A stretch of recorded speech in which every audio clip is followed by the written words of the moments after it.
नमस्कार। किसी ने सही कहा है कि मैं नहीं चाहता कि मेरा बच्चा अगर कोई गलती करे तो कोई और आकर मुझे बताए। मैं चाहता हूँ कि मेरा बच्चा खुद आकर मुझसे शेयर करे। और ऐसा बच्चा कब कर पाएगा? जब आप बच्चे के दोस्त बनेंगे। अगर आपको ये वीडियो पसंद आया तो प्लीज़ इसे लाइक और सब्सक्राइब करें और अपने फ्रेंड्स और फैमिली के साथ शेयर करें और उन सब के साथ भी जिनके लिए यह यूज़फुल हो सकता है। नमस्कार। किसी ने सही कहा है कि मैं नहीं चाहता कि मेरा बच्चा अगर कोई गलती करे तो कोई और आकर मुझे बताए। मैं चाहता हूँ कि मेरा बच्चा खुद आकर मुझसे शेयर करे।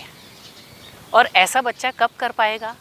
जब आप बच्चे के दोस्त बनेंगे। क्योंकि दोस्त ऐसे होते हैं जिनके साथ हम अपनी सभी चीज़ें शेयर कर सकते हैं। अपनी गलतियाँ, अपनी बेवकूफ़ियाँ, सब हम उनके साथ शेयर कर सकते हैं। क्यों? क्योंकि हमें मालूम है कि वो हमें गलत नहीं समझेगा, हमारे लिए कोई ओपिनियन फॉर्म नहीं करेगा। मैं कुछ भी बताऊं उसे या कुछ भी मुझसे हो गया है, लेकिन फिर भी हमारी दोस्ती में कोई फ़र्क नहीं आएगा। और ये कि दोस्त मुझे हर बात में सलाह नहीं देगा, वो मेरी बात सुनेगा, मुझे मेरी बात कहने का मौका देगा और वो मेरी बात सुनेगा, मुझे समझ सकेगा।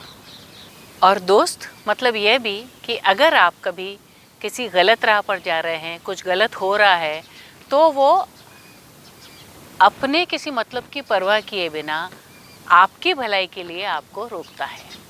और आप उसकी बात सुनेंगे कब? तभी जब आपको उस पर पूरा विश्वास है कि ये जो कह रहा है वो मेरे अच्छे के लिए ही कह रहा है। क्योंकि वो हर समय आपको नहीं टोकता है, वो आपको समझता है, ऐसा आपको महसूस होता है। तो वही विश्वास वैसा ही हमारे बच्चे हमारे लिए महसूस करें, उस चीज़ की ज़रूरत है। तो बच्चों के दोस्त कैसे बन सकते हैं? ज़रा सोचिए कि आप एक दिन में बच्चे से क्या बात करते हैं। आज स्कूल में होमवर्क क्या मिला? और अगला टेस्ट कब है? तुम्हारी डायरी दिखाओ। तो हम सारी ये एक काम की बातें बच्चों से करते हैं। तो क्या हम कभी ऐसा भी पूछ सकते हैं कि आज तुमने रेसेस में क्या खेला? तुम्हारे बेस्ट फ्रेंड कौन हैं? आज उनके साथ कैसा दिन बीता? ऐसी चीज़ें जिनसे डायरेक्ट काम से काम वाली बात नहीं है, but it is just sharing. अपने बच्चे के साथ अपना दिन, आप अपना दिन भी उसके साथ शेयर कर सकते हैं। और कितनी ही बातों में हमारा आग्रह आ जाता है कि ये नहीं करना है। No means no. कोई प्रॉब्लम नहीं है, इसका मतलब ये नहीं कि हम बच्चों को जो चाहे सब करने दें। लेकिन जब आप नो कहते हैं तो उसका वजह, उसकी क्या वजह है, क्यों है, ये किस लिए सही है, क्यों नहीं है, ये अगर आप डिस्कस करके करेंगे तो वो जो गलत काम नहीं करने की बात है ना, वो उसके जहन में लंबे समय तक रहेगी। वो आगे भी उस चीज़ को समझ कर करेगा तो उसको 4 और चीज़ों से भी वो चीज़ बचा देगी। लेकिन अगर हम आग्रह करते हैं, जस्ट ऑर्डर, कि मैं एक पेरेंट हूँ इसलिए उसको सिर्फ आप ऑर्डर करते हैं इस हिसाब से, तो वो लॉन्ग लास्टिंग नहीं होगा। उस समय वो आपकी बात मान जाएगा, लेकिन अंदर से उसको यही रहेगा कि जब मुझे मेरा टाइम आएगा ना तो मैं अपने तरीके से करूँगा। उसके अलावा अपने बच्चे की प्रेजेंस को एक्नॉलेज करें कि तुम हो मेरे लिए, तुम हो तो मुझे बहुत अच्छा लगता है। You can just sit around and play with the child. घर पे हम बोर्ड गेम्स खेल सकते हैं, कुछ भी ऐसा। डिनर के टाइम हम खाना खा रहे हैं तो okay, will not use mobile, पर हम अपने दिन भर के जो सारे इंसिडेंट्स हैं वो शेयर कर सकते हैं। नॉट नेसेसरली बच्चे से ही आप पूछें, आप अपने इंसिडेंट्स भी शेयर कर सकते हैं। और आपकी लाइफ, आज आपके ऑफिस में क्या हुआ या घर में क्या हुआ या कामवाली के साथ क्या हुआ, इवन ये बातें भी अगर आप वहाँ डिस्कस करते हैं तो उसके पीछे रहे हुए कि इसने ऐसा क्यों बिहेव किया होगा, इसने ऐसा क्यों किया होगा, या मैंने, तुम्हें क्या लगता है कि ऐसे सिचुएशन में मुझे क्या करना चाहिए। तो ऐसी छोटे छोटे जो क्या बोलते हैं हार्मलेस इंसिडेंट होते हैं ना, पर उसमें से बच्चे को कुछ ना कुछ कंक्लूजन निकाले उसका अपना भी, सो दिमाग चले उसके अंदर। तो ऐसी चीज़ों से जो है आप उसके और नज़दीक आते जाते हैं। तो आप अपने बचपन की बेवकूफ़ियाँ, बचपन के खेल, बचपन में आपको कभी कहीं कोई डांट पड़ी हो, आपके मम्मी पापा से कुछ मिला हो, या आपने कुछ किया हो अच्छा जिससे उन्हें फ़ायदा हुआ हो, तो ऐसी सारी चीज़ें भी जो है आप अपने बच्चों के साथ में डिस्कस कर सकते हैं। और बच्चों को हर बार कोई चीज़ सिखाने की बजाय, सुनाने की बजाय, समझाने की बजाय उसकी बात को सुनना सीखें।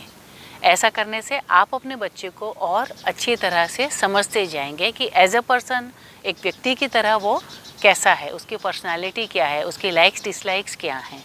हर बार उसे कोई भी चीज़ उसकी बात कट करके एकदम से सलाह देने जाना, सिखाना नहीं है, जस्ट शेयरिंग करनी है। और इसके लिए फ्रेंड बनने के लिए एक जो मास्टर की है वो क्या है कि अंदर अपनी सेटिंग कैसी होनी चाहिए, कि ये एक आध्यात्मिक किताब में मैंने पढ़ा है कि मम्मी को क्या रखना है कि मैं बेटी की बेटी हूँ, अंदर ऐसा रखना है। बाहर के व्यवहार में ये चीज़ बोलने में करने में काम में नहीं आएगी, लेकिन अंदर पापा कि मैं इनका बेटा हूँ। तो ये अंदर ऐसा करने से क्या होगा कि जो मदर या फादर का जो ईगो जो ब्लोड अप है ना कि हमें इसी तरह से ट्रीट करना है, वो एक नॉर्मेलिटी में आएगा। और आप ये एक्सपेरिमेंट करके देखना, बेटी की बेटी या बेटे का बेटा हूँ, ऐसा करके आप उनसे जब बात करने जाएंगे तो हमारी आवाज़ में विनय होगा, रिस्पेक्ट होगा उनके लिए, एक इक्वलिटी का माहौल पैदा होगा। ट्राई करके देखिएगा और डिफरेंस आपको पता चलेगा। थैंक यू, नमस्कार। पेरेंटिंग इट राइट के लाइव वर्कशॉप्स, वेबिनार्स और पर्सनल काउंसलिंग के लिए कांटेक्ट करें 8849822010। अगर आपको ये वीडियो पसंद आया तो प्लीज़ इसे लाइक और सब्सक्राइब करें और अपने फ्रेंड्स और फैमिली के साथ शेयर करें, और उन सब के साथ भी जिनके लिए यह यूज़फुल हो सकता है।